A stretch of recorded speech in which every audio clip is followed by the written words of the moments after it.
Un berceau à l'apparence ordinaire, mais il s'agit bien d'une table médicalisée mise au point par le Béninois Élisée Fadé. Le dispositif permet de maintenir à une température constante les prématurés et les nouveau-nés ayant une température corporelle inférieure à la normale. L'innovation dont le cliché fait le tour de Facebook, de Ins et même de LinkedIn reste une alternative locale à l'importation coûteuse de tables chauffantes destinées aux maternités et autres services hospitaliers selon de nombreux internautes.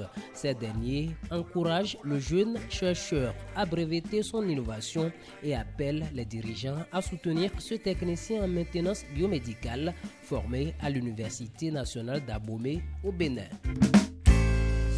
Toujours en santé, une réalité fait écho sur le réseau social Ins, mais dépasse largement la fiction selon les internautes.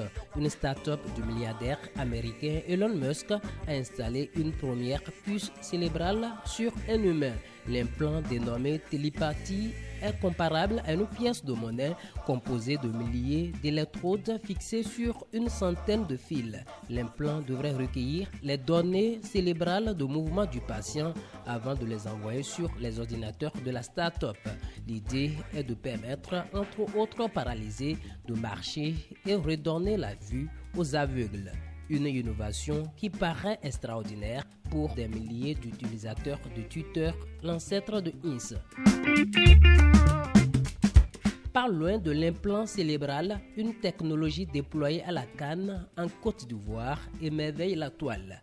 Dans cette courte vidéo diffusée sur TikTok et reprise sur LinkedIn et Ins, des personnes en situation de handicap visuel suivent depuis les gradins les matchs de football comme tout spectateur ordinaire. Et cela grâce à la tablette interactive Touch to See. La tablette plonge les malvoyants au cœur du match à travers l'interface tactile et audio.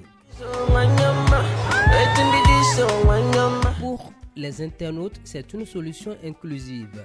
Cette édition de la canne est la plus belle, ont laissé en commentaire plusieurs personnes. Loin des innovations, le célèbre philosophe béninois Paulin Moutondi a cessé de penser et Facebook a été transformé en un cahier de condoléances. Depuis l'annonce du décès du professeur de philosophie et ancien ministre de l'Éducation nationale puis de la culture, des témoignages inondent le réseau social. Les internautes résument le parcours terrestre du philosophe à une vie d'engagement politique et intellectuel.